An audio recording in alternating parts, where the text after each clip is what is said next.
Oh, hiya, everybody. Just really want to say we're seeing so much stuff about trans people, of which I am trans myself. I am a trans man. I didn't change gender. I simply swapped from being living in the female role to living in the male role. As a female, I really wasn't very successful at all. And I always hated it. And I can still remember being only 3 and tearing up dresses and screaming to be um, a boy. I had horrible parents, and it was a mess. And I ended up being sent to a mental hospital when I was older, which I actually, in later years, I had to kind of hide everything about what I was like, just to live a life and get out and all that. But I think what I'm really talking about is not so much that as this stuff about people who were born boys, men, going into female toilets and letting everybody see their private parts, and also the same thing happening in women's changing rooms. I find it amazing that any truly trans male would want to flash his private parts in um, a female changing room, because remember, he's supposed to be wanting to be female. So that isn't the behaviour of a trans person at all. It's the behaviour of an offender. And as we know, we're seeing offences being committed by some uh, trans men. Sorry, trans women. I was getting muddled with that. I'm talking about men who are living as girls or saying they're living as girls, and also some of the things I'm seeing online, where you've got a young trans woman saying she's got period pain, and all that. What? You know, I know she's on female hormones, but they're not that good. Um, and also the waste of money by going to NHS for treatment for female only related illnesses that they can't possibly have.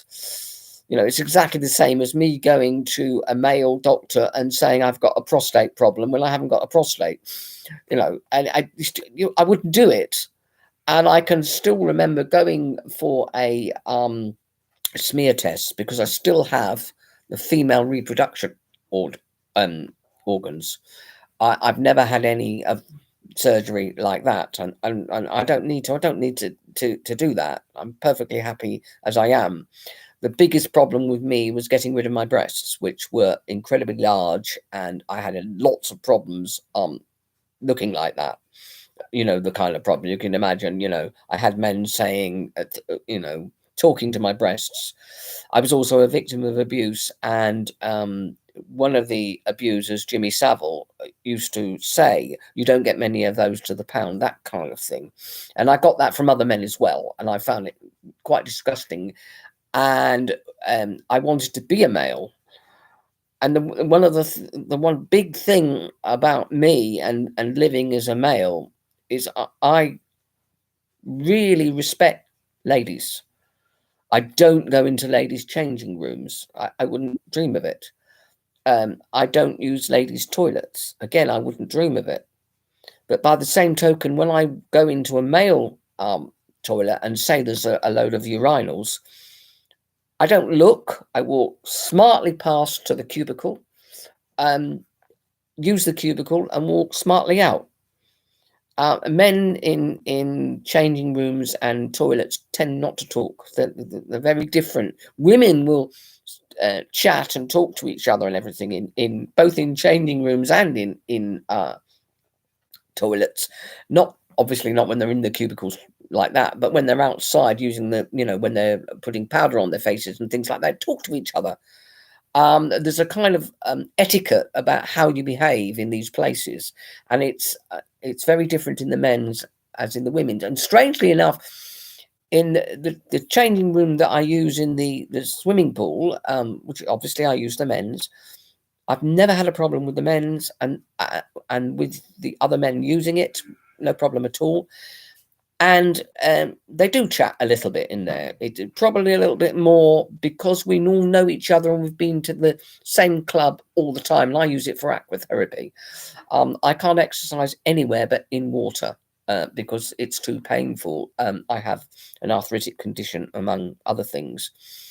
But I also have an irregular heartbeat, and I need to do this. And if I don't, the irregular heartbeat is a lot worse, and I become dizzy and breathless. So I do that also, and also to keep my weight down.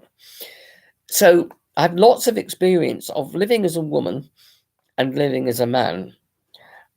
And I've always been crossed when people say that a person who was born biologically male, who lives in the female role, expects to be treated as if they are a full woman. They're not. I am not a full male. I'm certainly lacking in the necessary department to be a full male, and I don't make any pretense about it. And I haven't for 40 years. I swapped roles in 1993, and to me, it's perfectly natural now. But when I first swapped, I didn't know what the hell I was doing. I very difficult to suddenly take on that role in society. It was a lovely thing to do in terms of getting rid of a part of my body that I absolutely detested. But I also understood that that was a mental problem because it's all in the mind. The hatred of my breasts was all in the mind, and the way I looked and the way I felt. It was not something physical happening to me other than the fact that I had very large breasts. I hated them. I'd always, from the moment they developed, they were large. So I had a dysphoria about my body and about that part of my body. And I fully accept that that is a mental problem. For me, getting rid of them took away that mental problem, took away that hatred of them, took away, I didn't look in the mirror and think, oh my God, what's that? That had gone. And I had not found any other kind of treatments and talk therapies that would have had that wonderful effect. So I appreciate that though it is a mental problem, sometimes for some people, surgery is a good idea, but it's not for everybody. I mean, I met someone who I won't name, but I met someone who very much lives in the male role, but hasn't had any surgery at all. Fine.